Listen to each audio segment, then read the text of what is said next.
नमस्कार मित्रों, स्वागत है आपका न्यूज 24 प्राइम के टॉक शो अश्वनी सीज में। मित्रों, चर्चा का एक ही विषय इस समय देश भर में व्याप्त है और वो विषय है 26 तारीख को जो कुछ दिल्ली में हुआ। निसंदेह किसान आंदोलन के नाम पर जो कल किसानों ने 26 तारीख को दिल्ली में किया, निंदनीय है, अति निंदनीय है। उससे ज़्यादा निंदनीय है हमारे राष्ट्रीय ध्वज को हटा करके धर्म विशेष या पंथ विशेष का ध्वज फहराना। परंतु एक चीज और निंदनीय है, मुझे ये स्वीकार करने में कोई भी गुरेज नहीं है कि 70 दिन तक सरकार ने किस बात का इंतजार किया। क्या सरकार को इसी घटना का इंतजार था? या तो मित्रों, मैंने 21 दिन पूर्व भी इस बात को उठाया था कि कहीं ये आंदोलन हिंसक ना हो जाए, क्योंकि जो धरने पर थे वो एक काम था और आम आदमी की एक सीमित क्षमता है। वार्ता दर वार्ता, वार्ता दर वार्ता, वार्ता के नाम पे मुद्दों को टालना एक प्रश्न उठता है। 1.5 साल के लिए अगर सरकार इसको लंबित कर सकती थी तो क्यों कर नहीं सरकार ने इस बिल को वापस लिया। एक चीज, सरकार बार बार कह रही है कि साहब इससे किसान की आय दुगनी हो जाएगी, तो ये बात सरकार किसानों को समझा क्यों ना सकी। एमएसपी पर जो टकराव की स्थिति थी, क्या किसान एमएसपी चाहता था, क्या प्रतिवर्ष की उसमें बढ़ोतरी चाहता था, क्यों कर नहीं सरकार उसको एडवांस एक्सेप्ट कर रही थी, क्यों नहीं कानून ला रही थी कि भाई हर साल 2%, 5%, 10% खरीद दामों में वृद्धि की जाए। समझ में आता है। और इस वृद्धि के साथ साथ एक चीज और देखने की है कि क्या उस वृद्धि के सापेक्ष एक आम आदमी की आय भी बढ़ रही है। मित्रों, बहुत पहले मैंने एक आपको एग्जाम्पल दिया था कि रोड़ी वाला नमक 5-10 पैसे किलो से 50 पैसे किलो हुआ, पिसने के बाद 2 रुपए किलो हुआ। मोनिया में भरा गया पॉलीथीन में तो वो 2 से 5 हुआ, और जब उसमें एक मल्टीनेशनल कंपनी ने अपना ब्रांड लगा दिया तो 20 रुपए हो गया, और ट्रिपल फिल्टर भी हो गया, आयोडाइज भी हो गया, और दुनिया भर की चीजें उसमें जुड़ती चली गई। मेरी शंका ये है कि कहीं किसान बिल आने के बाद ये स्थिति तो रिपीट नहीं करेगी। सरकार को इस बात के लिए मध्यम वर्ग को भी आश्वस्त करना चाहिए। हालांकि आम आदमी अभी इस दिशा में नहीं सोच रहा है, पर आप खुद सोचिए, अगर किसान की आय दुगनी होगी तो जाहिर सी बात है कृषि उत्पाद दुगने होंगे, उनकी कीमतें दुगनी होंगी। तो क्या उसके सापेक्ष एक मध्यम वर्ग की आय, मैं उस मध्यम वर्ग की बात कर रहा हूं जो व्यक्तिगत नौकरियों में है, छोटे मोटे व्यवसाय कर रहा है, किसी तरह सम्मानजनक जिंदगी जी रहा है, क्या उसकी आय भी दुगनी होगी? क्या वो इस बढ़ोतरी को सह सकने की स्थिति में हो? उस आम आदमी, उस आम किसान का धैर्य टूटा। अगर हम ये मान लें किसानों ने ये हिंसा, उग्र हिंसा की, परंतु एक और विषय है। अनवरत इस बात की चर्चा टीवी चैनलों पर हो रही है कि साहब ये आंदोलन हाईजैक किया जा रहा है, इसमें विपक्ष आ रहा है, इसमें लेफ्टिस्ट आ रहे हैं और वो कुछ करना चाहते हैं। तो जब इंटेलिजेंस की इतनी रिपोर्टें थी शासन के पास, सरकार के पास, तो क्यों कर नहीं इनको उसी स्तर पर खत्म किया गया। मैं कल एक ट्वीट देख रहा था कि किसी महिला पत्रकार के साथ एक सिख युवक ने बदतमीजी की लाल किले के पास की। जब उस महिला पत्रकार ने उस युवक को लेकर के जब चिल्लाहट की, लोगों को बुलाया और उस युवक की पगड़ी उतारी गई, तो मालूम पड़ो किसी धर्म विशेष का था। तो क्या इंटेलिजेंस के पास ये रिपोर्टें नहीं थी? क्या इंटेलिजेंस इस बात को पता करने में असक्षम रहा कि ये रैली जो है ये किसी भी एन के प्रकरण ये दिल्ली के मध्य में घुसेगी, आईटीओ पे इस तरीके से नंगनाच होगा? अगर हम ये मान लें कि इसमें बाहरी ताकतों का हाथ है, क्योंकि किसान उग्र नहीं था। किसान यदि उग्र होता तो 70 दिन इंतजार न करता। बॉर्डर पे बैठा किसान 70 दिन तक इस बात का इंतजार न करता कि कब 26 जनवरी आए और कब हम ट्रैक्टर परेड के नाम पे इस तरीके की हिंसा करें। फिर ये सोचने वाली बात है कि जिस तरीके से सो कॉल्ड फिल्म कलाकारों का इस पूरे आंदोलन में 26 तारीख की घटना में हाथ पाया जा रहा है, वो आखिर किस पार्टी के थे, उन्होंने क्यों आह्वान किया। मैं इस बात पर चर्चा नहीं करूंगा कि उनकी फोटो सनी देओल के साथ है या उनकी फोटो हमारे गृह मंत्री के साथ है, वो भी सेलिब्रिटी हैं, निसंदेह कहीं ना कहीं फंक्शंस में उनका उनसे साक्षात्कार होता होगा, उनसे उनकी मुलाकात होती होगी, परंतु इंटेलिजेंस को ये स्पीड ये जानकारी ना होना। यहाँ पर रुका था, जरा पीछे 2 लाइन करके सुना था।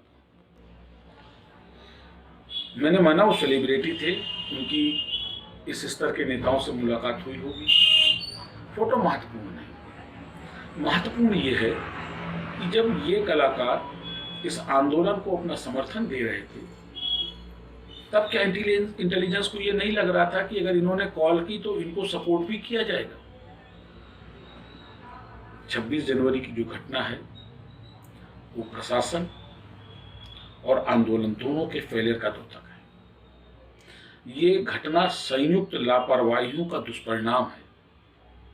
ये घटना हमारी इंटेलिजेंस की फेलियर का परिणाम है। जो रिजिडनेस अब शासन दिखा रहा है, ये रिजिडनेस अगर 26 तारीख को बॉर्डरों पर दिखा दिया गया होता, निसंदेह टकराव होता, पर हालात इतने विषम ना होते। सरकार के लिए भी एक नकारात्मक है। 75 दिन में सरकार कोई मसला नहीं सुलझा पाई, सरकार ने वेट किया। किसान नेताओं के लिए भी ये नकारात्मक संदेश है कि उनका आंदोलन उनका न रह करके विपक्षी पार्टियों द्वारा, विपक्ष के लोगों द्वारा हाईजैक किया गया। इसके बावजूद इसमें जस्टिस फॉर सिख और खालिस्तान जैसे संगठन इन्वॉल्व थे। क्या सरकार को ये जानकारी नहीं थी? निसंदेह राजनीति है, राजनीति में इन्हीं इमोशंस को इनकैश किया जाता है, लेकिन इसके साथ में एक चीज और देखने की होती कि राजनीति इस हद पर न पहुंच जाए जिसमें राष्ट्र का सम्मान शामिल हो जाए। आज मैं देख रहा था कि बॉर्डर खाली कराने के लिए जिस तरीके से क्षेत्रीय लोग उतरे हैं, और सबका केवल एक कहना था कि तिरंगे का अपमान बर्दाश्त नहीं। ये स्थिति और गंभीर और घातक होती जा रही है। अगर एक आम नागरिक से टकराव हुआ तो ये सिविल युद्ध की स्थिति, सिविल वार की स्थिति है, नागरिक युद्ध हो जाएगा। क्यों कर सरकार इस बिल के लिए इतनी रिजिड है, आज तक सरकार ये स्पष्ट नहीं कर पाई। जिस किसान की आप आय बढ़ाना चाहते हो, वो किसान नहीं चाहता है तो आप छोड़ दीजिए, ड्रॉप कर दीजिए। या कई ऐसे मैटर है, सीए को ले लीजिए, एनआरसी को ले लीजिए, स्टेट्स ने अपने यहाँ लागू किया नहीं किया, आप उस तरीके से इसको क्या इस तरीके से इस बिल को नहीं ला सकते थे कि भाई ठीक, अगर यूपी गवर्नमेंट चाहती है तो किसान बिल को अडॉप्ट करे, वो अपने हिसाब से एमएसपी बढ़ाए, किसानों की आमद बढ़ाए। हो सकता है यूपी के किसानों की आमद बढ़ती देख करके उसको हरियाणा का भी किसान एक्सेप्ट कर लेता, पंजाब का भी एक्सेप्ट कर लेता। पर जिस तरीके से रिजिडनेस के साथ सरकार फोर्स कर रही है, वो कहीं ना कहीं सरकार की मंशा को भी संदिग्ध कर रहा है। इसमें दो राय नहीं कि नेतृत्वहीन विपक्ष भाजपा सरकार के लिए, मोदी सरकार के लिए एक सकारात्मक व्यवस्था है। जब तक नेतृत्व सशक्त नहीं आएगा विपक्ष में, तब तक भाजपा सरकार सुरक्षित है, मोदी सरकार सुरक्षित है। परंतु जिस तरीके का माहौल इस सरकार में बन रहा है, वो चाहे धर्मों के बीच हो, चाहे पंथों के बीच हो, चाहे समाजों के बीच हो या वर्गों के बीच हो, ईश्वर न करे कभी भाजपा सरकार असफल हुई आती, उसके बाद जो दुर्दांत स्थितियां उत्पन्न होंगी उसकी कल्पना भी नहीं की जा सकती। पेट्रोल मैं आज आपसे शेयर कर रहा हूं कि आने वाले महीना 15 दिन में ही 3 डिजिट्स को छुएगा, क्योंकि आपको याद हो जिस समय मोदी जी ने एक तथाकथित आह्वान कहा था कि देश के विकास के लिए सब्सिडी छोड़ दें, बहुत लोगों ने छोड़ दी, कई भाजपाइयों ने छोड़ दी। आज क्या हुआ कि उससे प्रेरित होकर के सरकार ने एक आम आदमी की पूरी सब्सिडी ही खत्म कर दी। 5 रुपए 40 पैसे, 8 रुपए ये सब्सिडी आ रही है। सरकार मजाक कर रही है मध्यम वर्ग के साथ। आप कारपोरेट टैक्स में छूट दे सकते हैं, आप माननीयों की भत्ते और उनकी क्या कहते हैं सुख सुविधाओं में बढ़ोतरी दे सकते हैं। क्या आपको नहीं लगता कि आपकी जिम्मेदारी मध्यम वर्ग के प्रति भी है? मोदी सरकार से अपेक्षाएं थी मध्यम वर्ग को, सवर्ण वर्ग को, ये सरकार आएगी और जो समाज में जो विषमताएं उत्पन्न हो गई हैं विभिन्न राजनीतिक कारणों से, वोट बैंकों के चलते, चाहे वो जात आधारित आरक्षण हो, चाहे वो वर्गों का विभाजन हो, ये खत्म होगा, दूर होगा। तो मोदी सरकार में क्या हुआ कि अब आने वाले समय में या तो देश में उच्चतम वर्ग होगा या निम्नतम वर्ग होगा। मैं जैसा देख रहा हूं, जो समझ रहा हूं कि इस सरकार की नीतियां कहीं ना कहीं आने वाले समय में मध्यम वर्ग को समाप्त कर देंगी। तो जिस गति से महंगाई बढ़ रही है, महंगाई का सूचांक बढ़ रहा है, जिस गति से भविष्य में महंगाई संभावित और प्रस्तावित है, उस गति को लेकर के हिंदुस्तान में मध्यम वर्ग का जीवन और दुष्कर होगा। निम्न मध्यम वर्ग पूर्णतः समाप्त होकर के बिलो पॉवर्टी लाइन में जाएगा, क्योंकि उसके उठने के आसार नहीं है। इस बात को इन नीति आयोग के लोगों को भी समझना चाहिए, जो प्रो कॉर्पोरेट मानसिकता से बैठ करके इस तरीके के निर्णय ले रहे हैं। और जब ये स्थिति विषम होगी तो कहीं ना कहीं सिविल प्रॉब्लम को क्रिएट करेगी। और 26 तारीख की ये घटना इसकी बात की है। हम ये अच्छी तरह जानते हैं कि हमारे पड़ोसी मुल्क जो हमसे दुश्मनी मानते हैं, चाहे वो पाकिस्तान हो या चाइना हो,